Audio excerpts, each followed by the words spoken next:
നിലപാടായതുകൊണ്ടാണ് താങ്കളെ അത് ഓനോട് പോയി ചോദിക്കും. അത് ഓനോട് പോയി ചോദിക്കും. ഒരു രാഷ്ട്രീയ ആരോപണ വിലയില്ല. ഈ സമയത്ത് കേസെടുത്തിരിക്കുന്നത് ഇലക്ഷന്റെ ഇടയിൽ കേസെടുത്തിരിക്കുന്ന ഒരു ദുഷ്ടലാക്കോട് കൂടിയാണെന്നാണ് കാര്യമായിട്ട് കോൺഗ്രസ് നേതാക്കളടക്കം.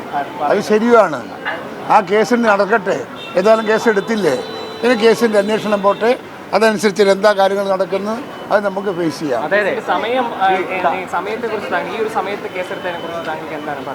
അല്ല, അത് ബോധപൂർവമാണ് കിട്ടുന്ന ഒരു അവസരം അവർ ഉപയോഗപ്പെടുത്തുകയാണ് ഇടതുപക്ഷം. ഈ ഗവൺമെൻറ് നമുക്കെതിരായിട്ടുള്ള കോൺഗ്രസിനെതിരായിട്ടുള്ള കോൺഗ്രസ് നേതാക്കന്മാരെ അപമാനിച്ചും അവർക്കെതിരായി കേസുകളെടുത്തും ആ പാർട്ടിക്ക് മുമ്പ് പാർട്ടിയുടെ ഇമേജ് തകർക്കുകയാണ് ഇടതുപക്ഷത്തിൻ്റെ ലക്ഷ്യം. അതൊരു അവരുടെ കാര്യം, അവർ നടത്തട്ടെ. രണ്ട് അഭിപ്രായം ഒന്നുമില്ല, ഒറ്റ അഭിപ്രായമേ ഉള്ളൂ. നിലപാടായതുകൊണ്ടാണ് താങ്കളെ അത് ഓനോട് പോയി ചോദിക്കും. അത് ഓനോട് പോയി ചോദിക്കും.